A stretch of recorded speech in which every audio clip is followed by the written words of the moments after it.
Welcome to the Sonic Tributaries Podcast, featuring Eric Jellicoe, Dylan Keelan, TJ Pastore,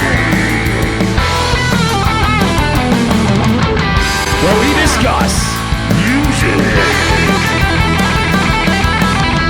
we jam, we play,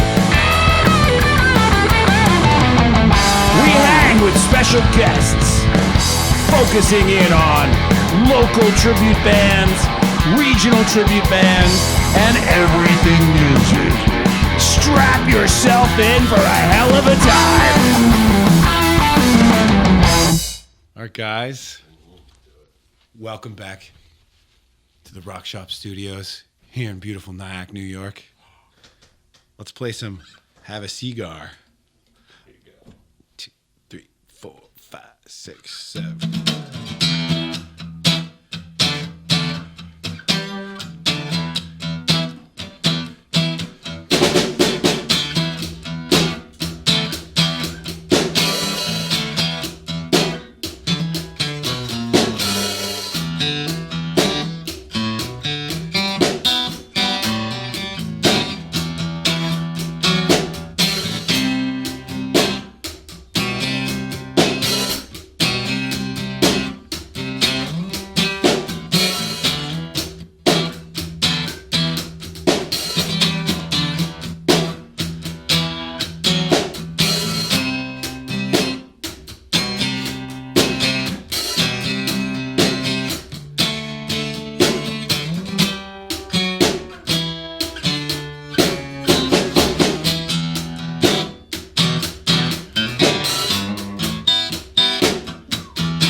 Nice. Woo! I like it. Moods opened and lifted. Yes, excellent. It really is an amazing icebreaker. Yeah. I feel great. So, I don't know. What do you think? Maybe I think we should just say, hey, this is our special. Oh, yeah, you could do that too. This we'll is do our our special. get to know the hosts Yeah. podcast where we just talk to each other, and you don't like it. It's like I'm not an IPA guy. I'm not an IPA guy, but it is smooth. It doesn't have a bitter finish, so I do like that. It caught me off guard. I was like, "Is that rosemary?" I'm like, "Jesus." I've been trying to Jesus. acquire that taste since like 1996. I can only drink like heavy IPAs and stuff like that in the wintertime, usually up in Lake Placid when they make the microbrews up there. Those things will fuck you up. They got like 9%, which is great. So you have 2 of those. I'm like, woo! And then the whiskey comes. Yeah. Forget it. Right. But yeah. All right. Sorry. It's all good. I think maybe this was even going to be in the We'd like to thank our sponsor, Voodoo Ranger. Yes. Voodoo Ranger. Please, Voodoo Ranger. Please. It's just for me. It's wonderful I stuff. don't know if these guys love it. 9% is fine. fine by me. Mine is I'm great. I'm big with that. 9% is great. It's great. It's amazing. Couldn't get better from that. Next, we're going to lose the endorsement now because we did the voice. So, Probably. All right. Well, yes. welcome to Sonic Tributaries Podcast special episode where we interview each other. So you can get to know the hosts, myself, Dylan Keelahan, Eric Chalcombe, That's right. TJ Pastori. We are here at the Rock Shop in Nyack, New York. We're excited, very excited. We're very, very close to releasing. This will probably be released, obviously, so this is redundant information for you. But anyway, it's fun. It's good fun. We're having good fun. We can't wait to have some of our very, very special guests coming on. We've already had several awesome guests on, and I've been having a great time. How about you guys? Absolutely. Yeah, I'm surprised actually some of the surprise guests we got coming on. Yeah. Yes. Yes, it's going to be excellent. It's going to be good. But the ones we've had so far have been intriguing, man. There's some stories that have come out so far that I had no idea or any clue that was going on. So we got some beef and some detail. So I like it. I like it. It's pretty good. Right? It's fun to just talk to people and hang and, do our thing, try to share some information, share some jams, play some music with people. So let's get to know Mr. Eric Chalco. Sure. Absolutely. So, Eric, I pretty much already know your kind of musical origin story, but let's start.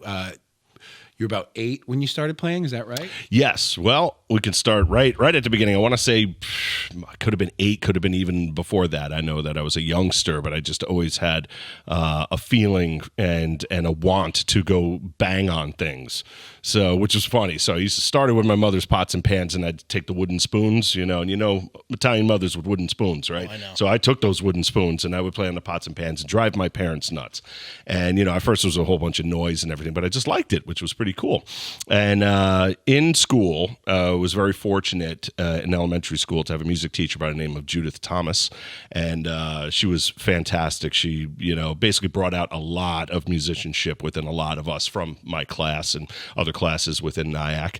And she had approached my mother and she said, I hate to tell you this, but you have a drummer.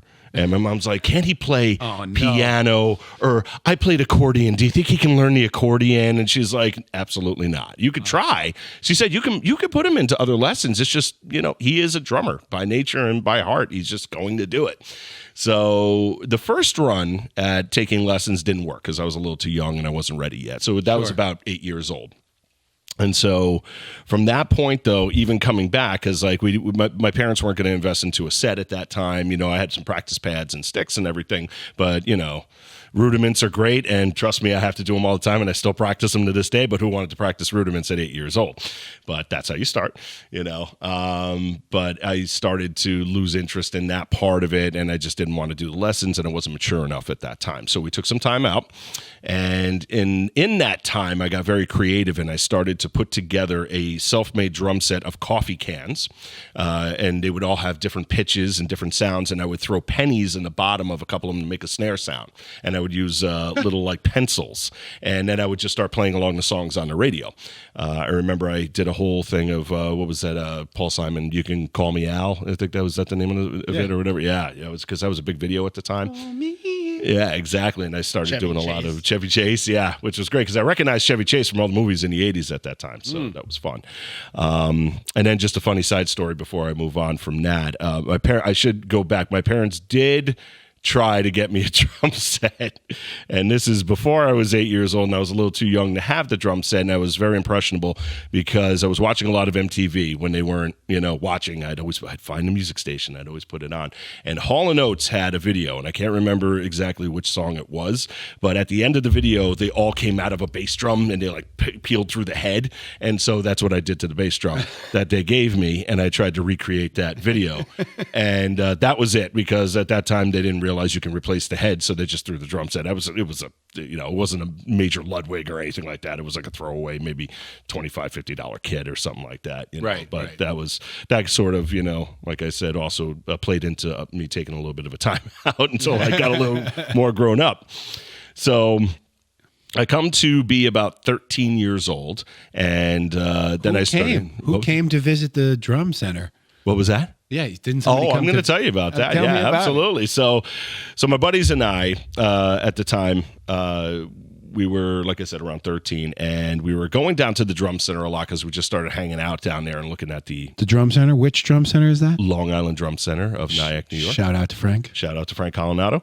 And we just started going down there and bothering Frank. And at the time, Greg worked down there too. And we were a bunch of annoying teenagers, and we were just going in there playing all the instruments. And then we found out that a certain Chad Smith from the Red Hot Chili Peppers was going to be visiting that store and signing autographs. And at the time, I knew the Chili Peppers, but I didn't know Chad Smith that well. I'm just like, oh, okay, cool. It's the drummer for the Chili Peppers. Yeah, I'll meet him. That'll be pretty cool. So we got there, and it was really awesome because we got there really early. So we were like the first 5 people that got to go up to him and get our autograph signed. The guy was freaking huge. He was like this tall. But I saw him in Montauk this summer. You did? No way. Yeah. Yeah. Wow. It's called Anthony's Pancake House, and then after that, all the people with him like, oh, it's Anthony Kiedis' Pancake House. Nice. Mm-hmm. Nice. Yeah, he's got a house out there. He does? Yeah. I don't know. It's fitting, I would say. Yeah. But, so it was really cool. So I got up there, and I didn't know what I was really going to say to him, but I was just like, hey, I played drums at one time, and, I kind of still bang on stuff. He's like, really? He goes, but you're not playing drums now? I said, well, I'm not really taking lessons or anything. He goes, well, why not? I'm like, I really don't know. He's like, well, you need to get back into lessons. And I'm like, yeah, I do. You're right. That's right. That's what I'm going to do. I'm a drummer, and it was great though. So he did motivate me to start taking lessons again. And beautiful. It was beautiful. I started studying with my drum teacher, John Havasta, and I used him pretty much my whole life. Didn't deviate from taking lessons from him. Of course, I'd take influence from other drummers and things like that, but he was wonderful.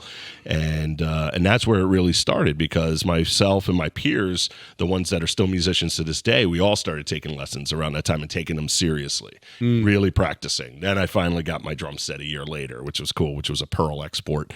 And, how old? At the time that I got the drum set? Yeah, that you got the drum set. I was 14 when I got the drum set. Oh, wow.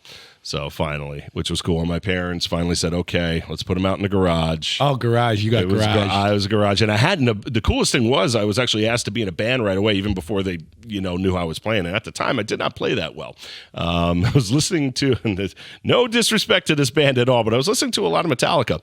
And I was doing I just wanted to emulate Lars, but I wasn't doing it well. All right. So, you can emulate Lars all you want to, which is fine, but you got to do it well. But I was still learning at that time. Yeah.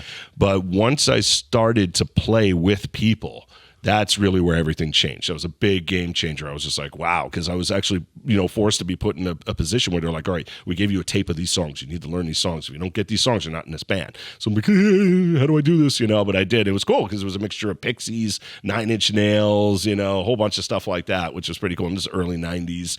So it was myself. My good friend Jenny, it was her older sister, Wendy, playing bass, and a guy named Tremaine playing guitar. What? No, Skip and Wendy? Yeah, that's right. Or Chip and, I forget the other name, Nancy? Sorry, inside joke. Inside joke, way inside.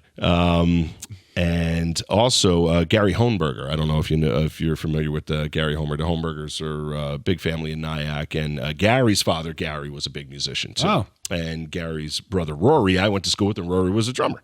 So a very good one too. So it was really cool. And that's really where everything started with me in terms of everything coming together. Sure. Like the beats, the rhythm, the timing, coming in with the band, knowing when to stop, knowing when not to play when people are tuning, things like that, etiquette.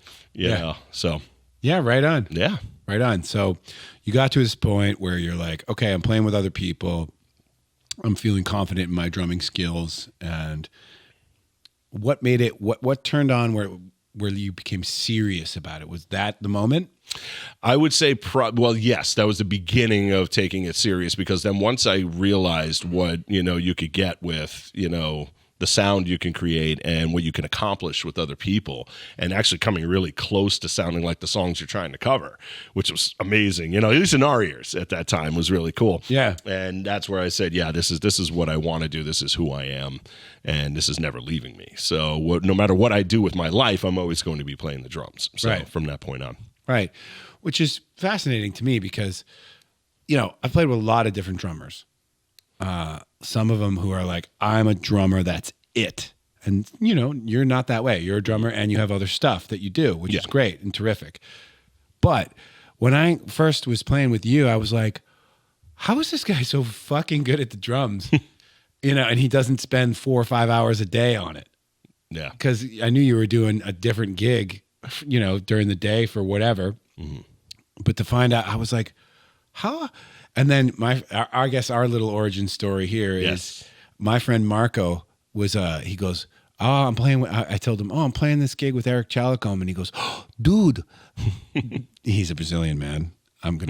Marco, love you. Yes, Marco. Thank you so much too. He goes, dude, he is the best drummer in Rockland County for rock and roll, man. He's the best drummer in Rockland County for rock and roll, man. You got to get him. I'm like, I think I just got him. And we played Casa Jam, I believe. Yeah, we did Casa Jam. I came in as the house drummer a couple of times, and then it was almost a steady thing. Yes. Which is cool because you were very fair with the rotation, I will say. Yes. So. Yes. And then I was like, oh, and I was always just so confused on how someone who, wasn't putting 4 or 5 hours a day and could get so good at it. So that's great to hear. That's a total revelation for me, is that you just decided, you know what, whatever else I do, I'm still always going to be a drummer. Yep. That's awesome. Absolutely. That's fantastic. It is. It's a nice little thing, I tell you. Well, another thing is, most of us all here as musicians and just fans of music, we're music obsessed. So I'm obsessed with the music that I like, and I listen to it a lot, and I've been listening to it for 40 freaking years, and I'll listen to it for 40 freaking more. So, music's always playing in my head, no matter what. There's always rhythmic patterns. There's always something going on. That also does go back to Mrs. Thomas in elementary school, because she taught us everything through a pattern, which is really cool, because that's the best way to get kids to learn, I think, even with mathematics and things like that. And then we were all playing the glockenspiels and xylophones and metallophones. So, we all had a basis of melody and rhythm. And so it's always going, even if I'm not practicing, it's always going on up here. Yeah. No matter what, I'm always hearing the beat. I'm always hearing something. And one of the extreme pleasures I've had too, and like I said, not blowing smoke or anything, but yes, when we first played together, and I've told you this a million times, but everybody needs to know, this guy has some of the absolute greatest rhythm of bass or guitar in my entire life that I played with. So we clicked right away. True. I'm like, damn, this guy's good. I like him. And I was like, I like his skill. Not true in the sense that I have the greatest sense of rhythm. More true just that it was a click. Well, it was a click, but I could tell you knew your stuff, and it definitely, we did click in. It was on. So it was just there. It was one of those things where when you meet somebody and you're having a good time, or even just like, you're like, wait, okay, I know what you're up to. Well, yeah, exactly. Well, I think that's more it. I think you and I both had, I don't think I have a great sense of rhythm in the sense that I'm better than anybody else. No, and I don't think you do either. I think that you and I just really clicked in our sense of rhythm. That's true. Because rhythm is, yes, it's 1, 2, 3, 4, but it's not just that. No, it's a lot of breathing. There's breathing, there's on the beat, there's like a tiny millisecond beyond it, before it, ahead of it, whatever. But there's a feel that's, woo-woo, an intangible thing that you can't really describe. But to really connect with someone and like intersect as a musician. If you're not playing to a click, a lot of times there's variance in the tempo. Oh, of course. Yeah, of course. But when you really vibe with someone and you just, there it is. it's just there. Very good. It's tremendous. And I don't say this to be condescending, but I kind of feel bad for people who don't play music with other people, because there's a whole new world of connection that you can experience by playing music with people. And it doesn't have to be at some professional level. It doesn't have to be at it could be at the most basic level, but I feel more connected to people that I've played music with than I do for almost anybody except my family. You know? Yeah. Like we've almost like been somewhere, I hate to say it, like outside of this dimension together. You ever worked in a restaurant? I haven't. Well, I actually have, because I played music in a restaurant a million fucking It's kind of times. similar. Is it really? Well, you go through battle kind of thing with people, during the rush and all that, so it creates a special bond. Oh, yeah. Music stuff, it's something I'm a lot newer to, but yeah, I feel that too. Right. It's almost like a hunt. Like a hunt when we were all like primitive humans. Yeah, deer camp. Yeah. Something like that. I actually like really do liken it to that. Like, Yeah, the camaraderie is great. It's great. yeah. Eric, if you had a piece of advice for all these youngsters taking lessons, something that you focused on, or maybe something that you didn't even want to focus on, that you were forced to, something that helped you get your chops when you were younger. Yeah. Wow, there's so many. That's the thing. It's hard to choose from. I like that question, though. That was a very good-looking question. I like that. Very handsome. A very handsome question. Biggest thing, I would say to always remember to at first, because once you start learning some things, you can kind of let yourself get a little too crazed and want to show everybody, look what I can do, sort of thing. Never forget, the roots, never forget your money beats, and don't sleep on your money beats, because those are very, very, very important. In fact, actually, Andrew, my student, was the one who even said he knew what the term money beats was too, which was pretty cool. And we were talking about that. And that's just your basic, your 4/4. Just never forget your rhythm. Always check yourself in terms of, where you're at in the song, because if you're doing way too much, you can lose a lot of gigs in the future. Yeah.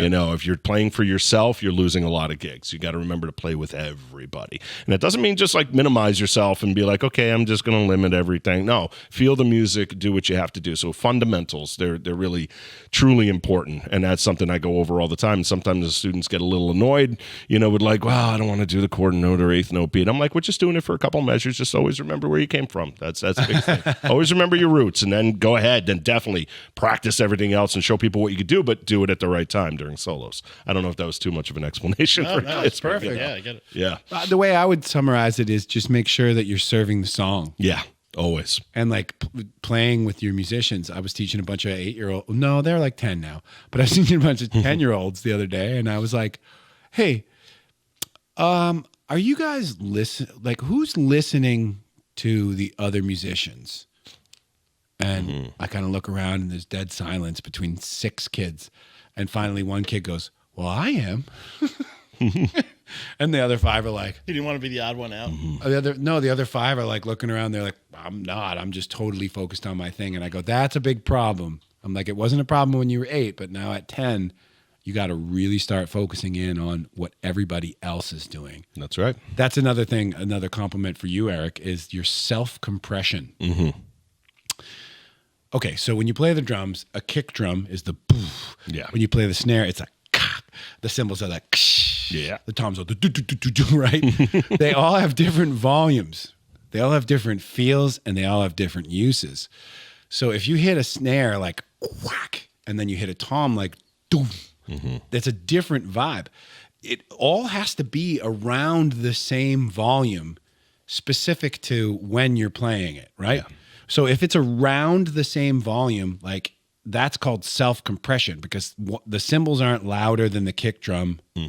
The kick drum's not like too quiet. Everything is right within this zone. And that's what Eric does when he plays. Eric self-compresses. His cymbals and his kick drum, you could put them here. You could flip them right around. It's a glorious. It's right there. Yeah, it's a glorious style of playing.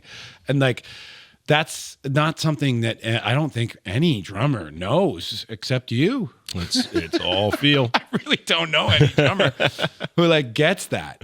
It's all feel. It's incredible. Cool. It's What's incredible. a big thing, like I was, and this is something that once the students get to that point, in fact, actually some of them are going to be getting to that point very soon, is the dynamics. That's very, very big. You got to have dynamics. You got to understand dynamics. And that was a big thing that John, my instructor, went over with me just so many times, which is great. Not because it was bad, because we loved doing it. And then he challenged me, he'd say, okay, play this, but I want this real soft and I want this, over here. And, make sure when you come in, you hit that crash, but don't crash the hell out of it. And make sure it sings. You want your drums to, sound beautiful and pretty. You want to create notes. You want to create music with it, instead of just have it be slapping. Right. So how many years ago did we meet? 7? No, we met before that. 2016 is when we met. And then we started playing together like regularly 2019? I wanted to say, no. I wanted 2018? No, during that year. It was 2016, during that year. pretty 2016, regularly? Yeah, I think it was in the wintertime. Around this time, February, March, or something like that, when you were doing the open mics when it first came by. And then it was a couple, like maybe a month later. And then during the summer, I started doing a lot of sitting in with you as the house guy. So it was that same year, in terms of open mics. But then, yes, in terms of playing in bands, 2019. Okay. Was That's what I was curious about. Yes. That's so cool. So we've got 5 years of musical experience together. And I got to say, like going through 5 years of musical experience, showing up to the gig experience, that's invaluable. So as far as advice goes to young musicians, is try to find a person you can play with over a long period of time. Yes. Because then a relationship. Because then the connection becomes even stronger. Like I haven't usually played bass with Eric as a drummer for a while. And then last night we did a rehearsal, and last night I was playing bass with you, and I was like, oh man, yeah, dude. I felt so comfy. Like guitar, I always feel good too. Yeah. But like the bass is a different relationship, right? It's okay, boom, and we both have to be boom, at the same exact time. And if we're not, it's like you might not hear it like that. It might be like, but I can't even simulate it. But it's like the millisecond that it's off, it doesn't feel as. It's just constant feedback of yes and no. And like when you get yes over and over and over, it's terrific. Oh, yeah. It's terrific, dude. It was very nice, especially in that one part of the last parts of Shine On, right? Where, John's so dynamic. Oh, yeah. That's not easy to do. That's not easy to do. So airy, and there's so much negative space in the music. Exactly. I think Nick Mason was a master at that, though. Space is just fantastic. Space is a place. Space is a place. That's right. I mean, he's just a master of understanding that and the feel. And it's like when I'm listening to it, it's that was his sound. That is his style. Yeah. And that's fantastic. It's hard to do. So Eric, you got origin, we got like where you ended up, where you are now. There's not much in between. What else? Do you want to say anything else about where you're at? We're like, we're 20 minutes in. We're trying to do 20 minutes each, right? Oh yeah, I would say so. Yeah, no, I'm actually right now I'm at the place in my life where I'm most happy musically, which is really good because we have a lot of things going on. I'm playing more gigs than I've ever played, which is fantastic. And that's what I've always wanted to do because as musicians, we want to play. That's what we want to do. The pandemic, hit us all pretty hard. So it was tough for a little while. I was happy that my drums are at a place where I could go play them where they're away from everybody so I could still practice at that time. But I really was dying to play with people, which I'm sure you were. I'm sure you were at that time too, and it's just so nice to be back and doing that again. And just this is where we need to be. And it's finally I'm 44 years old and it's finally like, yes, I'm finally reaching that place that I wanted to be at when I was 14, but I don't care. I think it's great. It's fun, and I think that's so beautiful. It is. It's very beautiful. It really is like therapeutic. It's the best thing you can do for yourself. I swear to God, anybody listening, please pick up an instrument and get good at it. You don't have to get great at it. Get good at it. Like just good enough. Like, okay, what do they teach you in yoga? Breathe. Right? What do they teach you in meditation? Breathe. Yeah. What are you doing when you're singing? Calming. You're fucking breathing. What are you doing when you're drumming? Yeah. What are you doing when you're playing music? You're not thinking. You're in flow state. But you don't have to try. You don't have to try to be meditative. You don't have to try to be. Am I good at meditation? Am I good at this yoga thing like that everyone tells you to do? Should I go to therapy? What should I do? Should I take this drug? No. You should play the fucking guitar or a piano, and you should sing some music and listen to music and please play it with other people, because then there's so much extra connection that you get. That's like everybody needs. Everybody needs connection. If you don't have connection, what do you have? Yeah. What do you have? You got nothing. Nothing. You're Ted Kaczynski. You're in your own head, and it's dark in there. Yes. It's your own neighborhood, and you're all alone. Anyway, Yeah. terrific. Yes. Thank you so much. Dude, I got to tell you, I was talking about this with Rebecca the other day. Rebecca, my lovely wife. Love you, Rebecca. I think this is actually the first time I mentioned Rebecca on this podcast. Could have been second. That's okay, though. Cool. It's good. It's Cool. good stuff. Hi, Rebecca. There you go. I was talking to her the other day, and I'm like, man, I'm really playing a lot of music with Eric. Yeah. And we're doing duos, and we got this other thing, and we got Live and Unplugged, and now we're talking about this Pink Floyd thing, and it's all coming along. And I'm like, this is just so good to connect with someone. And we have a podcast. We have a podcast. Just regularly. Yeah. It's just so good to connect with my friend regularly. Yes, it is. It's a wonderful feeling. I could call you and I could say, hey, Eric, I got this really, really severe problem. And you'd be like, I got you, bro. Yep. Same with you. Absolutely. That's a cool thing. That should be celebrated. That should be celebrated. In fact, actually, even when I see your name come across my phone, I still get a little giddy. I'm like, oh, Dylan's calling. I'm like, hi, Dylan.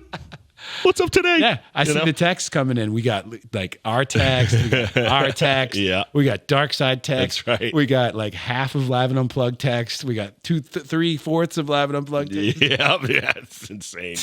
It's insane. But listen, we love what we do. We're, and that's the thing. That's when you know you're with the right people and you're doing the right thing. Yeah. Too. Because I think we were joking about this, and I think I see you more during the week than I see Rachel, my girlfriend. So I love you, Rachel, too. Yeah. So, which we were joking about, but it's a good thing because she's in massive support of anything musical because she's a musician herself, of course.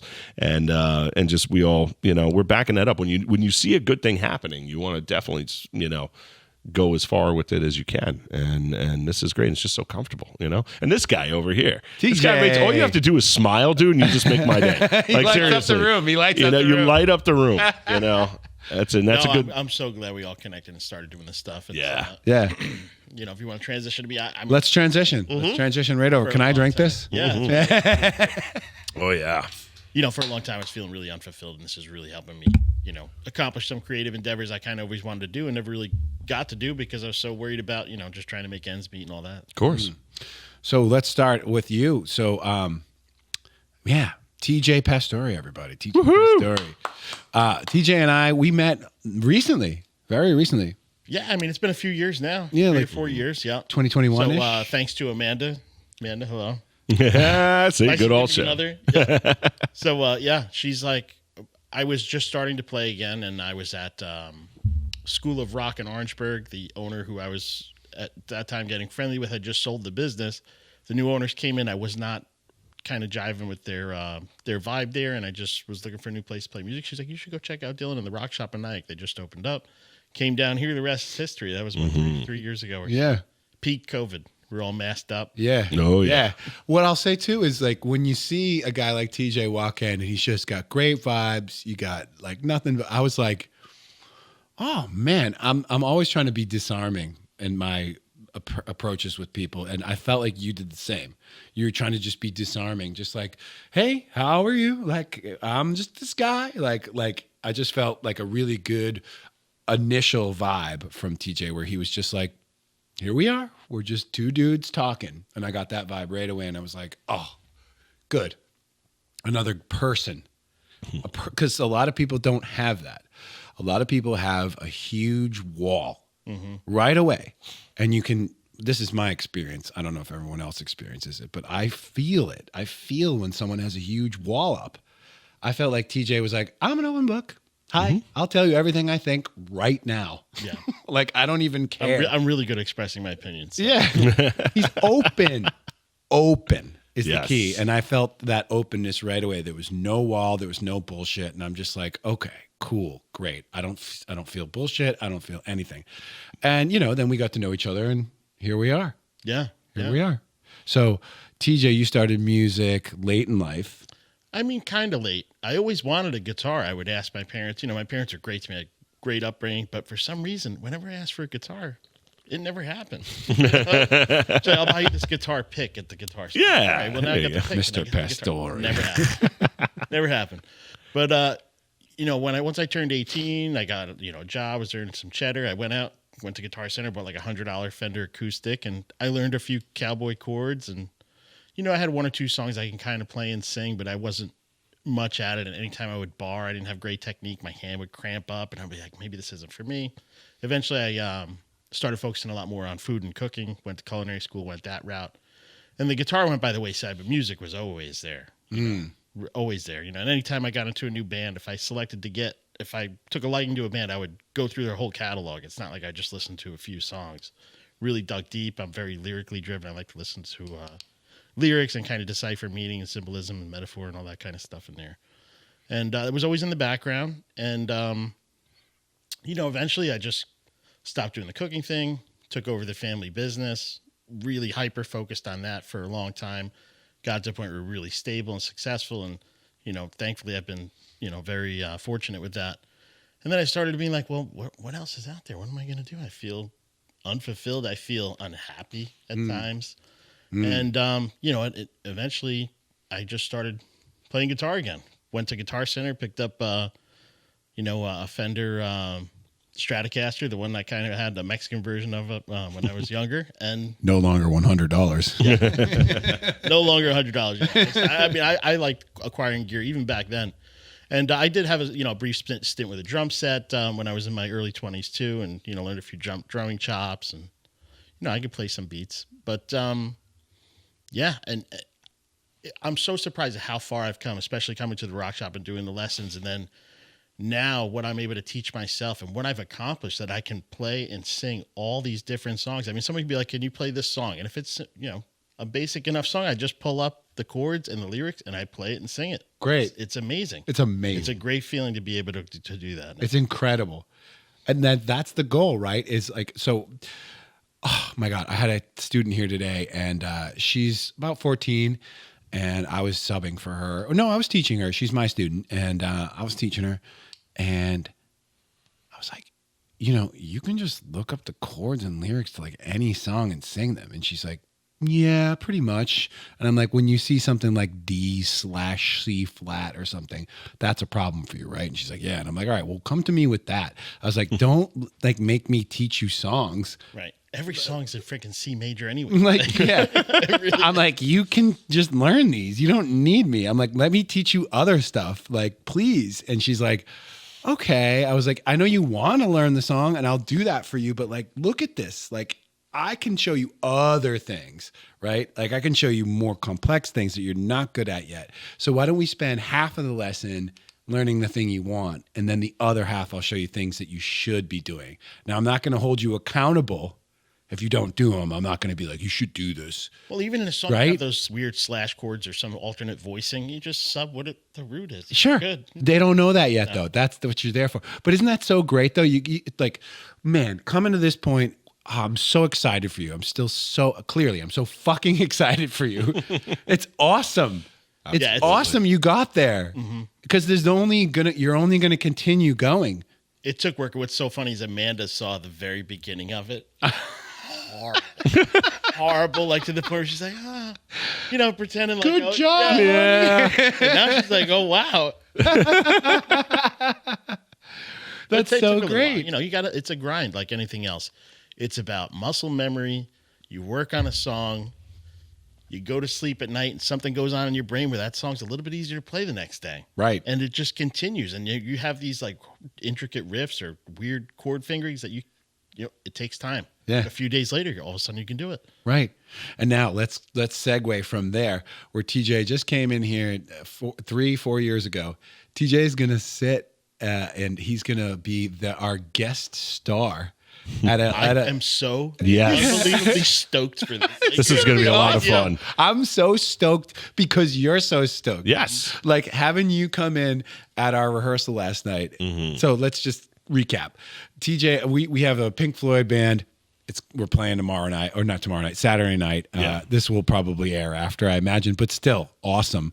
And Have a Cigar was sang by Roy Harper. We talked about this last week, I think. That's right. Hats off. 2 days ago or whatever. Oh God. and this is the only Have a Cigar is the only song sung by someone other than someone who is in the band Pink Floyd. So if you're going to do Have a Cigar, you should probably have an alternative singer come sing the song. So I said, TJ and I were like, how can we get you involved in this band? We were talking about it in December. Yep. And we were trying to figure it out. And then on the same day, if I recall correctly, we both had the same idea of you singing Have a Cigar, the right? cameo, special guest star. Right. And so here you go. It's TJ's first paid gig, by the way. You're going to get paid for this one. TJ's I'm a professional musician. Absolutely. Congratulations. Welcome to the big leagues. Yes. Oh, yeah. TJ's first paid gig is he gets to come and sing and like crush in front of hundreds of people and sing Have a Cigar. So, yeah, bro, what do you got to say about that? That's going to be it's insane. a great feeling, honestly, and just it being Pink Floyd more than anything. And I've got my buddy Steve coming up to do the Liquid Lights. It means a lot to me. Yes. Pink Floyd's music, for some reason, has always resonated just so much heavier than any other band with me. I don't know. It's just such a, especially Dark Side. It's just such a cross section of, just really a reduction of the human experience, what it's like to be human. Yes. Like a lifetime starts with a heartbeat and ends with a heartbeat. Right. It's great. Great Gig in the Sky is about death, Oh yeah. Yep. brain damage, and eclipse. And Breathe is about being born. right. Yep. Money is about money. Us and Them is about war, maybe. Us and Them is about so many different things possible. Yeah. Yeah. That's true. I mean, even On the Run, just that whole port from when you were born and know how life flashes by and then you get to a certain point and these things start to matter a lot, and that's what I think is great, because you hear all that stuff and you're just like, wow, yeah, that is about how fast it felt for the past 30 years, And these are the songs, when I was most impressionable, in my late teens, early 20s, that I would listen to, nonstop with all, different friends and talk about the music. I'm sure there's so many Floyd heads. Either you love them or you hate them, I guess. Right. Right. It's almost like a Deadhead thing. Yeah. Which is so strange because I hate the Dead. Well, I don't hate them. That's Dead a music strong word. That might have like a lyric where it's like, it makes you think a little bit. And you're like, Yeah. yeah, I guess I get that. No, it's cool. But, it's not these long compositions. It's a whole concept within an album. Right. Very few bands do that. I can't believe that they turned from Sid Barrett era 1965, 66, 67 with these whimsical songs. Like, who signed these fools? Right. Like how did you think that this They were was like the gonna- silly Beatles. Yeah, what was that one song? Is it Corporal Clegg, or is it Corporal One of Clegg? Yeah, I heard it one time and I'm like, this is not fucking Pink Floyd. No. I'm like, But it can't be. I But played it was. that song with the machine. Did you? to Who did the kazoo? We all did them. We did it at Tarrytown Music Hall. Oh my God, I missed that. Yeah. And Holy shit. And Scott Chaslin, shout out. Yeah. He forgot his kazoo, and Rebecca Keelahan saved the day and went to Long Island Drum Center Oh, there you go. and bought a kazoo for him and brought it back Gotta over. have it. Wow. But we put him in our mouths and we're going. It was the most absurd thing I've ever done in front of thousands of people. Crap. How did the crowd like it? They did not like it. They did not like it. We liked it. Yeah, of course. We thought it was it's almost like pranking your own audience. Absolutely. I can see Schwiz getting into that, though, if we do that ourselves. Sure. So, The idea with that band was so smart. The idea with that band was so smart. They would do mostly greatest hits, and then they would do one or two obscure ones for the real fans. Yeah. And so the people who were there for the greatest hits would be like, all right, what's this? Let me go get a beer. Yeah. But Yeah. most of the people were there for the greatest hits, but a couple of those people were there for those obscure ones and would be like, that was the greatest experience. I can't believe they played that, because the other Pink Floyd tribute bands out there would never in a million years play Corporal Clegg. Yeah. Yeah, So- that's a deep cut. Deep. Right? Yeah, that's a deep dive. That's one of the deepest. Yes. Yep. I don't even think, what album is that on? Or is it just on like Relic? Is that Piper or no? No, I it's don't not think on it's Piper. It's not on. No, Amagama. It's in I that think- period of time, I think, like, think where it- Sid was on his way out. It's right after that. I think it's 69. I think it's. Such a crazy song, dude. I I'm know. just thinking of it. I know. I think it's one of the soundtracks it ended up on. The More one or something like that. I can't recall exactly. But, Google's a thing. Everyone can figure it out. Yeah. But I've come full circle because I think the first time I didn't really meet you indirectly, but I could, I went to a Dark Side of the Hudson show in 2010, I think it was. Before we even knew each other. Before we even knew each other, yeah. And I was probably the only guy standing up in the audience. That's right. You know what I referenced today, actually, was somebody told me that, oh my God, I forget exactly what they told me, but they had some bizarre reference to Roger Waters where they were like, they made Roger Waters' fishing lines or his fishing tackle. Get out of here. Wait, like they tied his flies, probably maybe he's a Oh, fisherman. okay. Yeah. I'm not sure. He's got a house out in Long Island, too. Yeah. Down there, too. Some they had something like a friend of his had something involved with Roger Waters' fishing gear, and I was like, oh, that's cool. Like, and he's like, oh, and then I met David Gilmour, and he told me about his meeting. Oh, it was Ron. I don't know Ron Hitchens. Nice guy. Hey, Ron. But anyway, Ron was telling me this story about his friend, and he actually met David Gilmour. He told me this whole story, and I was like, well, I never met any of them. I was like, but one time, me and TJ had a moment with Roger Waters. that was pretty amazing. Remember that? We went to see it was recently too, only a couple of years ago. You called me on a the Wednesday. S&M tour. I was like, dude, I got an extra ticket. Let's go. It was me, my cousin Raphael. Yeah, and you said, hey, man, you want to be spontaneous right now? Sometimes you have to be. Nothing bad can happen from that. You got to do it. No, Absolutely. he said technically, he goes, hey, are you feeling spontaneous? And I was like, yeah, I think I am. Because meanwhile, I already had tickets to the MSG show that was like a month later. But I was like, I want to go now. So then, Yep, we went and in the middle of us and them, it was in the round. Roger was at our point in the stage. I think he saw your tattoos. That's what I think he saw. Because anybody who's got the tattoos of your band, I don't care how untouchable you think you are, you might be in reality. Yeah. That breaks every one of these stars down. They're like, wow, permanently someone put that on their body for me. Right. You know, the stuff I created. right. And he looked at us. It was during us and them, and it was like, it can't be helped. And he's like, it can't be helped. Kennett boys were like, no, it can't. No way. And I want to say it was legit 20 to 30 seconds. He held his gaze on us. Yep. Now, 20, 30 seconds doesn't sound like a lot, but let's just start. 1, 2. That's a lot. Yeah, it was a cool moment. It was amazing. And then I remember as soon as we finished, as soon as he walked to the other side of the stage, I was just so mesmerized. I don't even remember. And you just kind of looked at me and you go, dude, I think we just had a moment with Roger Waters.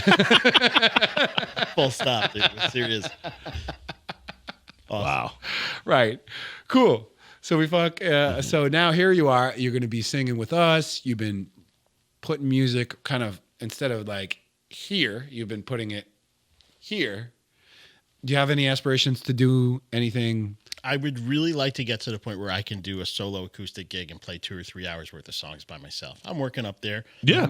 My chops are getting better and better. I'm getting more used to, adding different songs. And, if I focused on doing all simple songs, I'm sure I could do it. But I like to challenge myself also. That's really the next goal. I'd like to do an acoustic solo gig.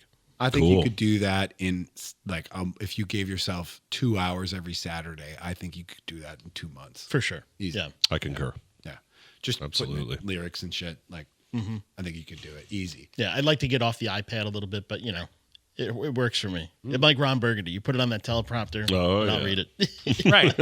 Well, also how many songs do you want to commit to memory until you're actually making money from them? Yeah. Right. Do you really want to spend that much time on committing somebody else's songs into your memory? Yeah, that's what's nice about the Floyd stuff is I already know. It's a lot of real estate. Yeah. But that's what's great. See? So, Oh, yeah. I think we're on to you now, man. Okay. Yes, sir. Mr. Keelahan. So, of course, and echoing what you said before, No pun intended with Echo and Pink Floyd and everything. But no, what you said about me, and I know a lot of your background too, but I don't think the audience does. So I think that's a good way to start off here. Now, you and I have known each other for quite some time, like Yeah. we were just saying. Cool. Yeah, absolutely. But I know you're not originally from Nyack. I'm not. Okay, where are you originally from? Why don't you tell us? Well, I'm from Braintree, Massachusetts, and I did not like Braintree, Massachusetts for very, very, very many reasons. Yeah, I started playing music at 10 years old, Yeah. but it was by accident.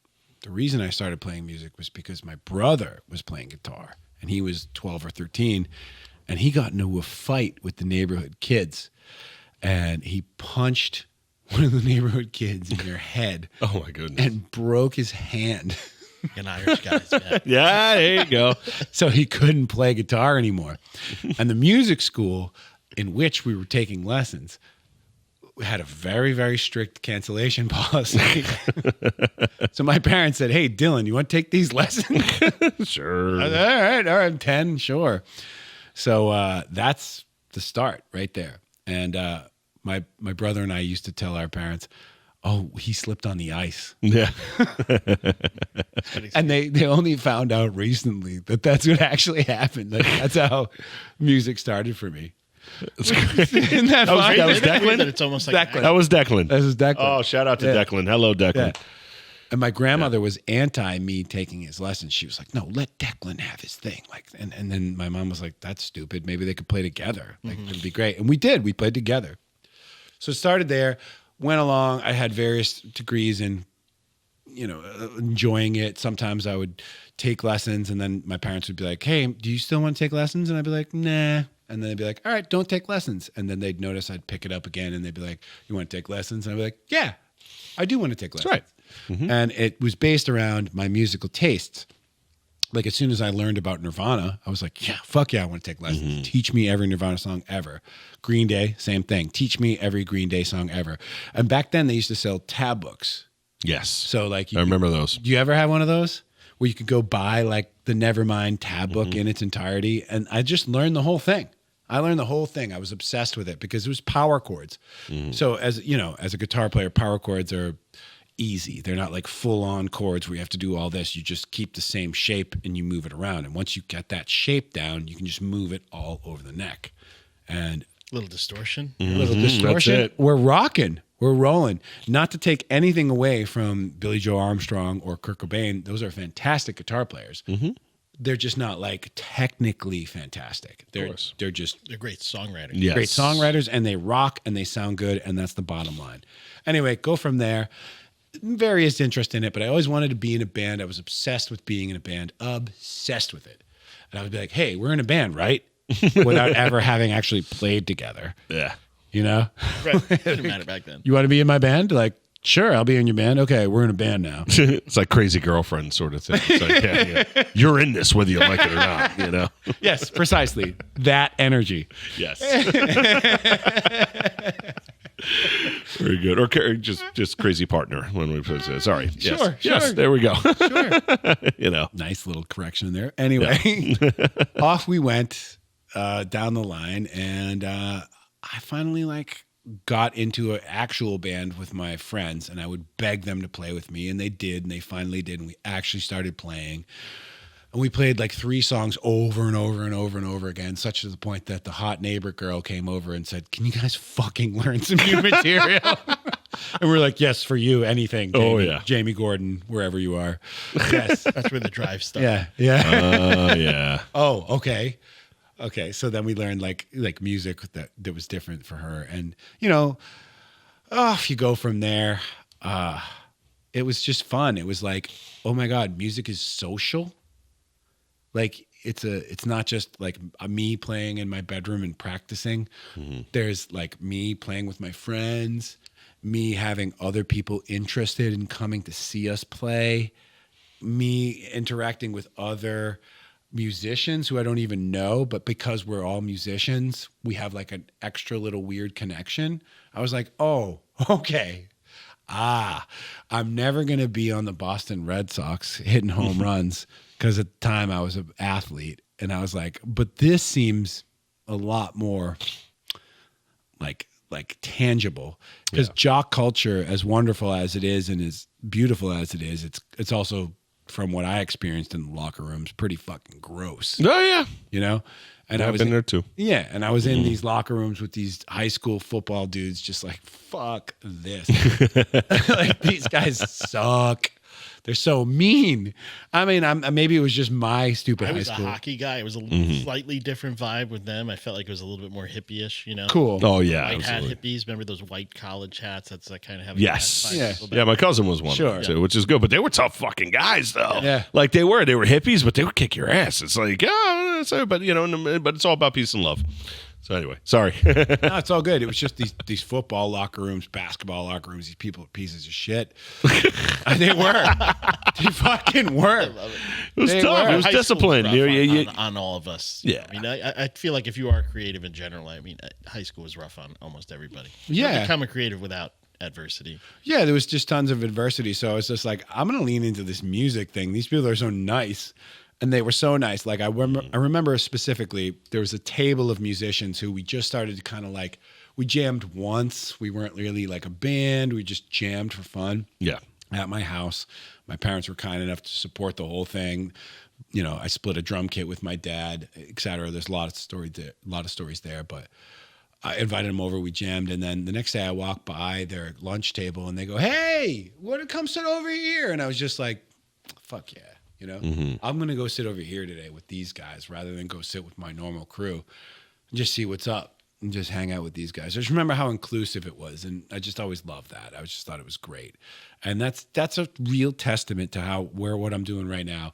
It's inclusive. It's really about community. It's really about like, hey, you and I can play together. You and I can play together. Yes. We can all play together. We can find something to do. It doesn't have to be an official thing, but we can jam and have fun and just be excited. What was your first gig like? Yeah. It was kind of a train wreck, but it wasn't that bad. We got a gig at this place in Boston called the Middle East, but they had like a afternoon thing that they'd let you play, and we tried to get all the fucking gear into one car and like drum kits and everything. And I didn't even really have a band. We just practiced once and played like 5 songs. And we were like 18. Maybe I was 18. I don't know how old everybody else was. But we get in there, and they started serving us alcohol. Nice. It's great. They didn't ask us for IDs. They were just like, Late all 90s. right, Yep. whatever. Here you go. And it was it was owned by like Asian ethnicity people, and they just didn't seem to care. And then all of our friends who showed up were like, you know, not a lot of them showed up because we sucked. There was like maybe 10. They were serving them too. So as shitty as it was also awesome. And then we all piled back into the car, and there was cymbals falling all over people. What were you playing, Nirvana or? I think we played just a bunch of covers and then a couple of originals I wrote. And yeah, it sucked. We played no, definitely not Nirvana. I don't think we played any Nirvana. We probably played some Bob Dylan and some like simple 4 quarters. Who knows what it was really? Like I think we played Comfortably Numb though. Oh, nice. Yeah. Comfortably Numb's been there for me forever. Nice. Yeah. But then segue to the next important mile marker after that is I was in school for audio recording. And here I am audio recording. And the only reason I went there is because my high school guidance counselor was like, so what are you going to do? Because I had that same year, I had 2 expulsion hearings. Oh my God. They almost expelled me twice in the same year. Wow. Which is a story for another time, not trying to condense it to a 20-minute All right, podcast. that'll be the part 2 of this coming 6 months from now. Oh, God, I need to write a book. You didn't like school. I didn't. I didn't you know either. I'm nobody's fool. There you go. Yeah. But anyway, he was just like, God, what are we going to do with you? And he looked at me, and I'm like, well, I like music. And he's like, like he already gave me the vibe that you shouldn't be a musician or even go into the music business. And I was like, well, Well, like I avoided it like the plague too. everyone tells you shouldn't do it. Yeah. But there's a lot of have ways to. to do it. There's so many different ways to And do it's it. really cool that you've carved this out for this living out for yourself and your family with music, and not just like, oh, I'm going to be a rock star, because it's like hitting the lotto. You can have so many people so talented. Yeah. And never mind, you can't even sell that stuff anymore. It's not really much of a market for Yeah, it. no. Now, you've got something that's totally fulfilling here. You're teaching these young kids about music. Yeah. And it's spreading this message. It's great. It's tremendous. It's tremendous. 100%. And then all the while, I'm still working, playing gigs. And Yeah. whatnot. But this fucking guy is telling me don't fucking do it. And then he's like, maybe do audio production because you could make money for the musicians. And I'm like, all right, whatever. Like, because everybody tells you, oh, you're in high school, you got to go to college. I know, especially at that time, too. In the 90s, it was very big. Right. Like, you're going to college no matter what. It's like, but I don't know what I want to do. It's like, doesn't matter, you're going. Right. You Exactly. know? And especially for musicians, it's very tough because there's a couple of us that, went to Berkeley and a couple of other places like that, which is good, but maybe they weren't ready for it at that time. And it didn't, right now, it's not paying off. No. Sorry to cut you off, though. No, You make a great point. I make a think great that's point. contributed a lot to the overinflation of the college tuition, too. Yeah. This expectation that everybody's going and somebody else is going to pay for it. Yeah. I mean, I know Class just America. from personal experience, I was not mature enough the first time I went to school. I had to take a couple of years off and then go back when I was 25, and that's when I really saw the benefit in education, and I Right. wasn't ready at that time. I was just a fucking goof off, I'd fucking 18, 19 years old. What the fuck do I care? And then once again, I thought I was going to be a rock star. Fuck this. I'm a drummer. Nobody's going to tell me what the fuck to do. Yeah, but it's I'm still a drummer, which is wonderful, and I did keep that. But I had to get a little educated on some stuff too. But I never thought I was going to be a rock star. Yeah. I never thought that. I never set out to do it. I never wanted to do it. No desire to do it ever, which is probably counterintuitive to what one would think. I always was just like, well, this is fun. This is something that's cool. yeah, Like, you can make money at this. Probably not a lot, but you can do it. And then I was like, oh, okay.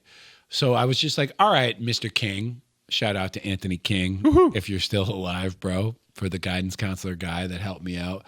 I guess he didn't help me, but he was just like, go here. And I was like, all right, and I applied to like 2 or 3 places and got into all of them, luckily for me, but then chose to just do the hometown New England Institute of Art route. Graduated and learned that I did not want to be an audio engineer. I learned that I want to be on the other side of the glass. And I learned that because I saw a lot of musicians coming in through there that I was like, oh, these guys aren't very good at all, but they're doing it. And I'm like, how are they doing it? And I'm not. I was like, maybe I should give it a try. So I just gave it a try. But I never set out, let me become a rock star. Let me be this famous person. Let me do anything like that. I had no intentions to do that. I just always wanted to do it because it was fun. yeah. And I didn't even care. Like, when I was playing in a wedding band and making a living at it, I was like, oh, okay, this is cool. Like, it sucks playing wedding music I don't like. But, like, at least I'm doing music. You're doing music. That's cool. It's fun. You're playing. I did 181 gigs in 2018. That's right. Yeah. I remember that. 181. I almost feel like that's probably the fucking close to the world record. Yeah. like I'll like if the world record is 365, let's go, baby. How many weekday work days are, if you're doing a 9 to 5, 40-hour week, are there? It's probably less than that. No, 180 is about the school year for like a teacher, right? Yeah. Right. Weekday work days is probably, I guess, 200, something like that. Yeah. I mean, you were going, I remember you were telling me you were commuting down to the shore and back the same night. Yeah, every day. After these gigs, it was crazy, man, Losing my mind. Yeah. But anyway, from there, did that, got into like being a pro / teaching. I worked at like part-time jobs at the library in Nyack, various other things to kind of make ends meet, work at music stores, whatever. Yeah. And then I was just like, I started a music school, and I sold the music school to Rob Spampanato. And then I said, you know what, let's just go full time. Let's just see what we can do. Let's just go. Because at that was the year I was starting to get all those gigs. And I did the 181. And then what happened was I started, because doing that, I started joining these Jersey Shore working professional bands, which is a great segue for anyone who wants to do it. You're not going to get rich for sure. You're going to make not that much money, but enough. Yeah. But you can just join one of these Jersey Shore bands and you'll make a living. And you could have a lot of fun. and you're gonna have a lot of fun. Yeah. You're not gonna support a family on the road. No, but You got to do solo gigs. You got to do everything else you can in between to make that work. But it's enough almost to keep it going. And then once I had that going, I was like, oh, okay. So I got this level. It's like pro level, quote unquote, whatever that means. And I was like, I think I can do better. And I had already had my Pink Floyd tribute going, and that was going great. And then I got into the Machine, which was cool via my pre Pink Floyd tribute band. I kind of got like sniped for it, I guess. And then once I got in that band, I was like, oh, okay, this is what it's supposed to be. You get treated well, you get respected, you're still playing other people's music, just like I was doing before, but it's one thing, and there's show, and there's production, and there's professionalism, and there's a name, and there's all sorts of other things that you learn along the way. But that's what I really enjoyed. Yeah. I had a good time and a good run doing that. And that's what we're aiming for now, right? Fantastic. Niche, yep. Yes. That's what we're aiming for now. I'm still aiming for it Yep. to get back up to there. I don't ever want to be nationally famous. No, I agree with you on that. What the fuck would you want No, that? I'd rather You can't go. to a I'd rather go restaurant? shopping, in a restaurant, not have people, Dude, you don't even want Go to be nuts. Rockland County famous. No. You kind of are, right? Yeah, you kind of are with all those commercials out there for what company? Go ahead. Clarkstown Heating and Air. Hey! Woohoo! You got to get some, Shameless I was just going to say some commercials for the Rock Shop and stuff like that going on too. I think that would be pretty good. You're Rockland famous. I guess I would am, say too. you're Rockland famous. I'm at You're- least Nyack famous. You're Nyack famous. You walk up and down the street, people know who you are. You can run for mayor. Yeah, You that's could what totally people do say. that, which is cool. But I don't like that's cool. Like that's Yeah. fine because I can leave Rockland. Yes. Actually, speaking of which, we kind of glossed over it a little bit. Just tell us how you came about to being in Rockland County and moving to New York. Oh, sure. Well, I answered a Craigslist ad. So I was working for Bose, Yes. and I came to a crossroads in my life where Bose, the store that I was working at, closed, and they said, "Hey, we are closing this store, but we want you to come work at our corporate office." And that was in Framingham, which was like 40 minutes from Braintree. Okay. So like totally doable. And they were like, "Hey, we're going to give you a full-time job. We're going to give you $45,000 to start, plus benefits, plus they're going to subsidize my housing Yeah. and have me live on campus." And I was like, okay, that sounds pretty good. Like as a fucking 20-year-old guy Yeah. out of college, like, yeah, all right. And then I was like, okay. So I thought about it. And I was in the middle of auditioning for this other band called Glint. Shout out to Glint. Glint. Terrific music, not so terrific personnel. Sorry, guys. Happens. You're not that great. They're still around? Yeah, they're All right. There you go. Okay. Well. not that great of people. It's tough to work with. Great music, though. And I had a great time with them during my time. And, they're just their own people, but still, sorry, didn't vibe. But I chose to go with that route Yeah. rather than take the cushy job because I figured if I'm 20 years old and they're already giving me $45,000 at 20 years old, Yeah. by the time if I'm 45 and I still haven't figured anything out, I could go find that job again. If I needed to, right? That's going to be there. I could start from square one again and then do 20 years working for the state or whatever I got to do. Like, because I'm pretty sure you can go work for New York State and get $100,000 a year. Like, Oh, yeah, grind it out. You might get a pension. Who yeah, knows? yeah, Big get time. a pension, whatever you want. So if I haven't figured it out, and I guess I'm 38 now, so give me 7 more years, And we'll see if we're there. and then I'll see if I go work at Rikers Island or something. There you go. I got one more. I got one more to figure that out. So there we go. I figure like that's the move, right? Is Yeah. Why not? Just keep- Absolutely. 65s when you. But one of the things I retire. do admire about you, though, is your entrepreneurship and the fact that you're always thinking. And like that was the thing. So you came here and, getting to the point where you're at right now in terms of your business acumen, the way you think, just the fact that you're driven and you're, like I said, you're constantly on the ball with stuff. So it's like, okay, well, if this isn't working, we got this, this, and this. It's not doing the same thing over and over again and expecting the same results. So, Well, thanks, yeah, man. absolutely. I don't know. Like, let's. No, you're having a lot of drive, man. No, you have a lot of drive. Seriously, Yeah. you're I have a pretty good work ethic. I would say yours is a little bit better than mine. Oh, thanks. Yeah, because you're like, dude, I love to come to work, and I'm like, I do love my job right now, but I could take a day off and sleep all day if I wanted to, and maybe Those one are of nice these days. Yeah, those are nice days. This guy's like, no, there's opportunity. There's opportunity out I there, like you know, that. and so I like didn't know it does inspire me. I will say that. Cool. So, Good. Yeah. Good. I want to be inspiring. Mm-hmm. I'll look. I don't think I'm better than anybody. I think I'm on the same level as everybody. I don't think I'm smarter than anybody. yeah. What I do think, though, is that I like having missions, whatever those missions are. Like, oh, here's this new mission. Try to create a podcast. Yeah. Oh, that's a fun mission. Let's see if we can fucking do it. Yeah. And Yes. I'm like, Dylan, hey, maybe we could do it every other week. He's, no, we got to do it every week. Yeah, it's every week, twice a week. It's like, wait, okay, all right, it's cool. Like I said, gives me something to do all the time, though. does. It's always good to be busy. It's always good to have stuff to do. Keep it going. Keep it going, as we said. Like yesterday, I'm thinking I'm going to see you on the weekend. I'm like, no, I see you tomorrow night.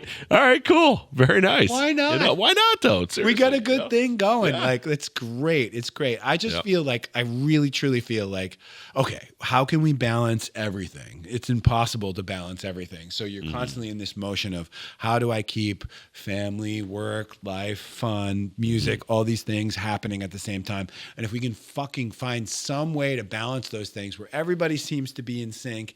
Okay, this one's a little too rough. Let's get back to, okay, well, here we go here. Let's just try to find that balance. Yeah. Like, just keep adding things until like that balance is like perfect. And then if you add another thing and clearly it's not going to be perfect, Yeah.